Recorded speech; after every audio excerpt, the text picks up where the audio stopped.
Is The Green Knight a Christmas movie? The Queen's dress was covered in ornaments, like a Christmas tree. But if The Green Knight is a Christmas movie, then The Lion, the Witch, and the Wardrobe is also a Christmas movie. That one has Santa Claus in it. If we keep pushing the goalpost for what is considered a Christmas movie, then eventually every movie will be a Christmas movie. Though if you're looking for a strange art house fantasy to watch during the holiday season, this is my weirdo pick.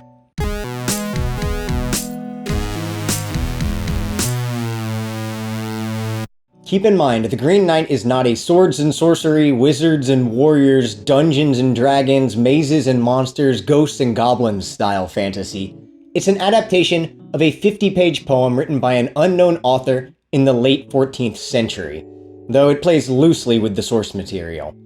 Director David Lowey added in a talking fox, and I'll admit this is the most questionable effect in the movie. He attributed this to the fact that he admires Wes Anderson's Fantastic Mr. Fox and Lars von Trier's Antichrist. So this film is somewhere between Wes Anderson and Lars von Trier. That doesn't really tell you anything. Every film is somewhere in that range. I did question the use of so many fades, which usually come across as cheesy to me, though given the surreal nature of the story, it's an appropriate technique. Excessive fades are a trigger for me, but tastefully applied, fades are acceptable. The film's titles are creatively implemented. Its release was pushed back due to the pandemic, which gave the title artist and the director an opportunity to come up with more ways to include on-screen text, inspired by the French New Wave style of Jean-Luc Godard. Though the original poem took place in Wales, the film was shot in Ireland with no shortage of breathtaking vistas. The Green Knight uses the same backdrop for filming as one of the best adaptations of Arthurian legend on film, John Boorman's Excalibur from 1981. The film's musical score excels with hypnotic string work and an ethereal choir. It accompanies the images and dialogue on screen for an experience that is both somber and inspiring. The visuals of The Green Knight are brilliant. Time and attention were spent to make the costumes look natural, as the medieval world of the film is grim and dire. The color choices are thoughtful, the colors associated with Christmas, green, red, and gold, emphasized throughout. Gawain himself is clad in gold, a symbol of virtue. In Arthurian lore, Gawain is known as an honorable knight, though the film begins as he wakes up in a brothel, referred to in the screenplay as the House of Tolerance. Perhaps the biggest change of the film is that this is a younger version of Gawain who is not yet a virtuous knight, and the journey of the story is for him to grow into that role.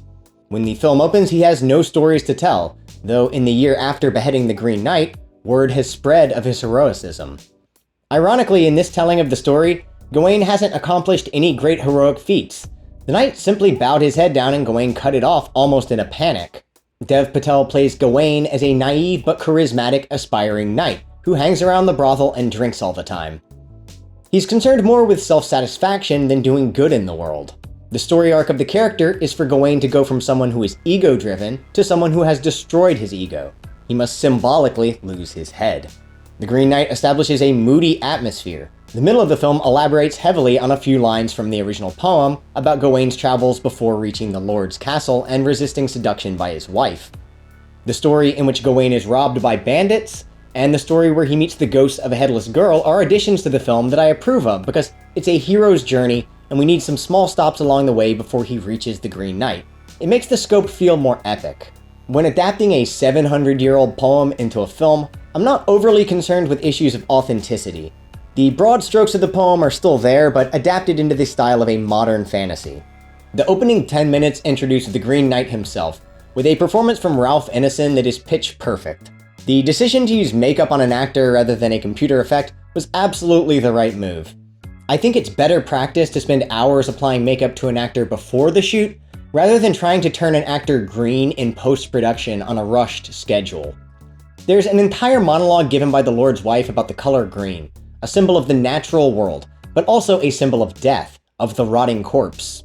The idea of the Green Man dates back further than the poem, as far back as the 2nd century, and symbolism of a man covered in foliage appears in sculptures throughout the world.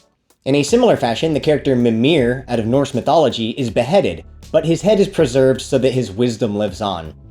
After Gawain beheads the knight, A bird's eye view of an inverted pentagram is seen beneath him, and an ominous rumbling is felt on the soundtrack, as if Gawain is now taking part in a brand of dark magic.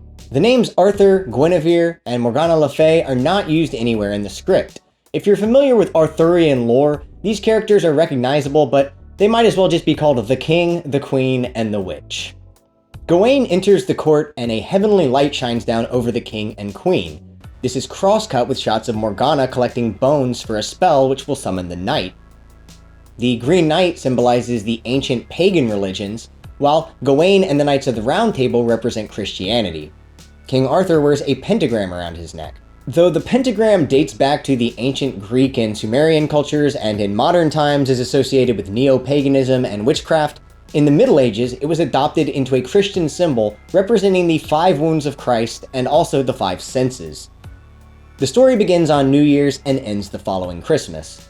When Gawain wakes up at the Lord's castle, the date is December 21st, the day of the winter solstice, symbolizing death and rebirth. Gawain has the Virgin Mary painted on his shield as a symbol of protection.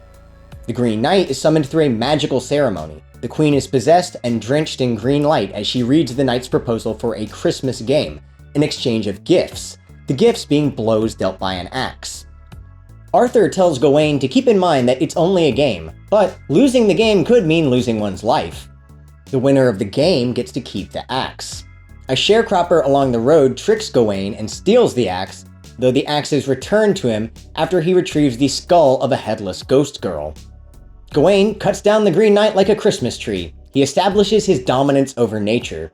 The Green Knight simply picks his head up and tells Gawain to seek him out in 1 year. The agency is left in the hands of our protagonist. It's up for him to seek out the Green Knight and face his fate. By leaving the comforts of the castle and his lover's arms, Gawain must face the harsh wilderness to discover the Green Chapel, knowing that death is likely awaiting him there. A vision of Gawain's head bursting into flames as a crown descends opens the film, but the story begins as Gawain wakes up, the first line of the film being Christ is born. Though the characters aren't in a church, they're in a brothel. Christ is born. Christ is born indeed. A shot with a burning building lingering in the background slowly pulls in, revealing water dripping on Gawain's window. The music synced with the dropping water.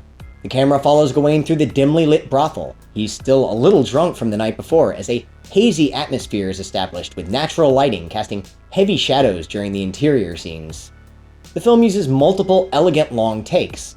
As Gawain rides down the road on his horse, the camera is placed in front so the audience sees the children who one by one stop following him as he pushes further into the wilderness. In one scene, Gawain and a stranger walk along the road as smoke pours through the scenery. There's another long take, after the bandits have attacked Gawain and stolen his axe, where the camera pans 360 degrees, and when it comes back around, his body has decomposed into a skeleton. A possible future unless Gawain embraces his willpower to escape. The concepts of fate and free will play heavily into the story. There's a wide shot in which Gawain comes to a crossroads where a skeleton is hanging in a cage. This crossroads is a symbol of Gawain's journey. He has the ability to follow the path he chooses, and the path he decides to take will alter his future. At any point, Gawain can turn around and go home, yet refusal to meet the Knight will strip him of his hero status that he has gained since beheading the Knight and become something of a living legend. In the beginning, he had no story to tell, but a year later there is conflict between Gawain, the actual man, and Gawain, the myth built up in people's heads through the retelling of his courageous deed. The dialogue in the King's Court is quietly spoken over calm and pleasant music. It establishes a serene mood, which is abandoned when Gawain leaves the kingdom for the Green Chapel. As soon as Gawain has left the kingdom, a forest is being destroyed. The backdrop of the film contains conflict between nature and human society, as well as the conflict between polytheism and monotheism. The middle section of the film has a wandering pace as Gawain struggles along, meeting a fox companion, a familiar who accompanies him on his journey. In one shot, he passes by the skeleton of a whale with bears living inside of it, but it's such a wide shot, and there's so much fog you might miss it. After an ominous vision of the Green Knight standing against a storm, Gawain witnesses a group of giants and follows them to the Lord's castle. The events of the bandits, the headless ghost, and finally the giants escalate in terms of curious encounters. Gawain ends up lost and starving. He falls down a hill and drops the gift given to him by his lover upon his departure. Would you describe this item as a jingle bell? When he reaches the Lord's castle, the bell is taken from him by the Lord's wife, played by the same actress who played Essel back in Camelot. The token represents their love, though she works in a brothel and he aspires to be a knight, so their love is not accepted by society. The story is one of personal sacrifice. There's a push and pull between the lower primal functions of the mind, such as the desire for pleasure, and the higher functions of the mind, where the world is not centered around the ego of the individual, but the greater good for all of the human race.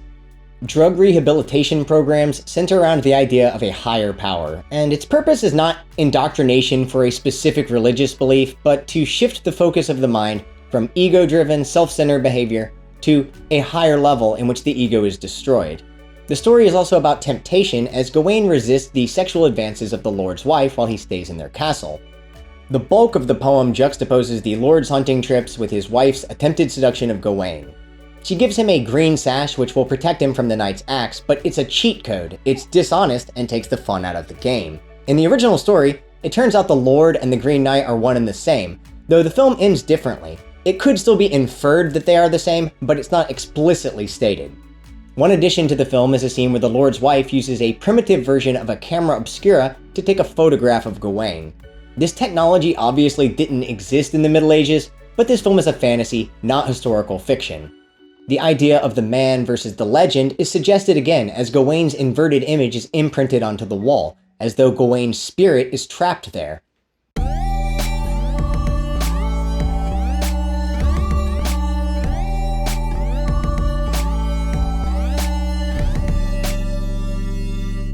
The final act of the film includes a long dream sequence, in which Gawain turns around and voyages home instead of facing his destined meeting with the knight.